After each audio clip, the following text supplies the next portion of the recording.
Bismillahirrahmanirrahim. Welcome to my channel.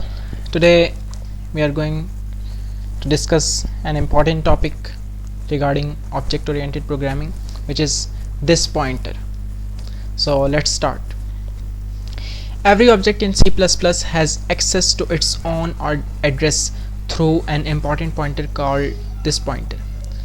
This pointer is an implicit parameter to all member functions. Therefore, inside a member function, this may be used to refer the invoking object. जब भी हम object बनाते हैं, जब हम उन objects के through member functions को कॉल करते हैं, तो उसको कंपाइलर को किस तरह से इंडिकेशन होगी कि ये किस ऑब्जेक्ट का मेंबर फंक्शन, किस ऑब्जेक्ट के लिए मेंबर फंक्शन कॉल किया जा रहा है। मेंबर फंक्शन की वैसे तो अलग से हर ऑब्जेक्ट के लिए मेमोरी एलोकेशन नहीं होती, बल्कि वो शेयर्ड बाय ऑल ऑब्जेक्ट्स होते हैं, लेकिन फिर भी इंडिकेशन होनी चाहिए। अब क्योंकि वो शेयर्ड बाय ऑल ऑब्जेक्ट्स हैं, तो ये तो ज़्यादा यहाँ पर पॉसिबिलिटी आती है कि यहाँ पर इंडिकेशन कैसे होगी कि ये किस ऑब्जेक्ट के लिए ये फंक्शन कॉल किया जा रहा है।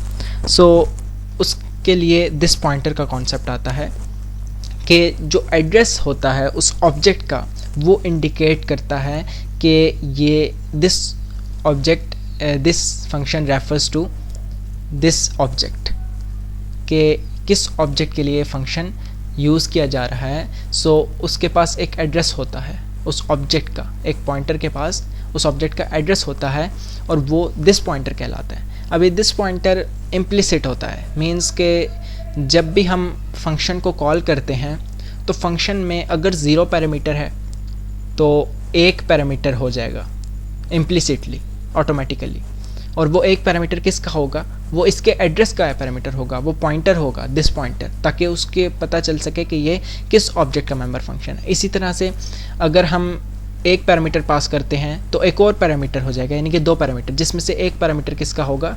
दिस पॉइंटर का, ताकि ऑब्जेक्ट की इंडिकेशन हो सके कि ये किस फंक्शन के लिए कॉल किया जा रहा है, यानी कि ये किस ऑब्जेक्ट के लिए कॉल किया जा रहा है ये वाला फंक्शन। ठीक है, तो इसका मीनिंग ये हुआ कि अगर n पैरामीटर्स हैं तो n+1 पैरामीटर्स होंगे कंपाइलर के लिए, जिसमें एक एक्स्ट्रा पैरामीटर किसका होगा? उसके एड्रेस का, और उसको क्या कहा जाता है? उसको दिस पॉइंटर कहा जाता है। So now we move forward to its programme.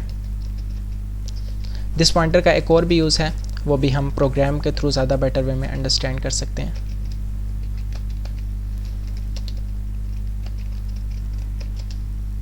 Sorry,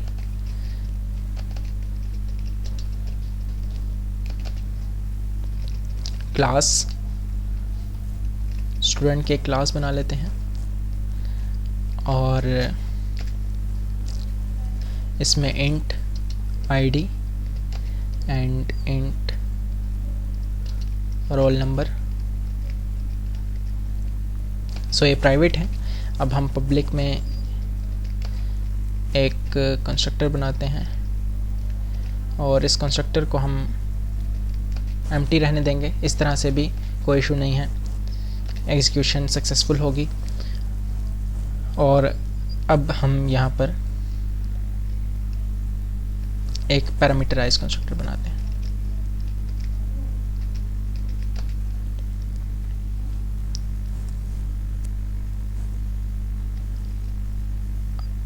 और पैरामीटराइज कंस्ट्रक्टर पे हम वैल्यू पास करते हैं int ID, int roll number.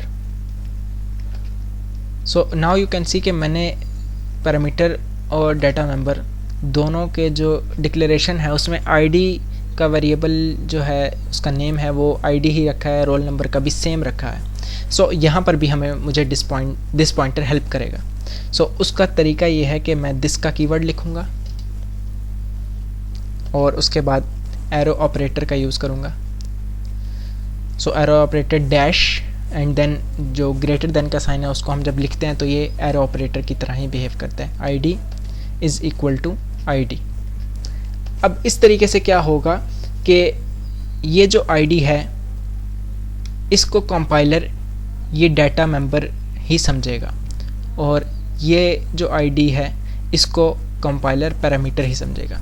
और अगर मैं ये दिस पॉइंटर का यूज़ नहीं करता तो कंपाइलर को नहीं पता चलेगा कि ये कौन सा इसमें से पैरामीटर है, कौन सा इसमें डाटा मेंबर है। सो इसलिए दिस पॉइंटर का यूज़ किया जा रहा है ताकि जो इंडिकेशन है वो रहे, int roll number is equal to roll number. So अब मैं जो भी वैल्यू पास करूँगा वही एग्जीक्यूट होगी सक्सेसफुली। अब यहाँ पर एक डिस्प का फंक्शन बना लेते हैं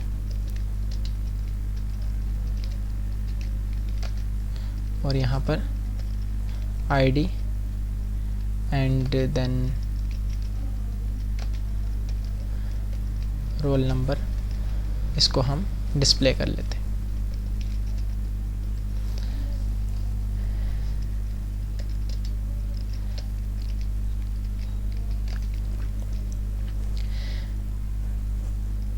अब यहाँ पर स्टूडेंट का एक ऑब्जेक्ट बनेगा, स्टूडेंट एस,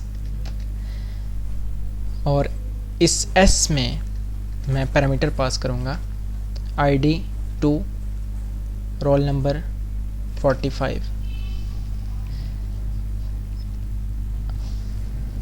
और अब मैं एस डॉट डिस्प करूँगा। तो यहाँ पर आपने देखा कि कोई दिस पॉइंटर एक्सप्लिसिटली कहीं भी मैंने दिस का कीवर्ड या कुछ भी इस तरह की इंडिकेशन नहीं दी, लेकिन एक्चुअल में इम्प्लिसिटली कंपाइलर के लिए अगर हम बात करें, क्योंकि इम्प्लिसिट है, तो कंपाइलर के लिए अगर हम बात करें तो कंपाइलर के लिए ये एक पैरामीटर होगा और वो होगा इसका एड्रेस। ठीक है, इस ऑब्जेक्ट का एड्रेस होगा। ठीक है, यानी कि सपोज यहाँ पर दिस पॉइंटर के एक एक्स्ट्रा पैरामीटर होगा जो कि इसको एड्रेस प्रोवाइड कर रहा होगा। सो इस तरीके से यहाँ पर कंपाइलर के लिए ये जब एड्रेस एक एक्स्ट्रा पैरामीटर पास किया जाएगा तो कंपाइलर को इंडिकेशन हो जाएगी कि ये किस ऑब्जेक्ट के लिए इस फंक्शन को कॉल किया जा रहा है। So now we run this programme.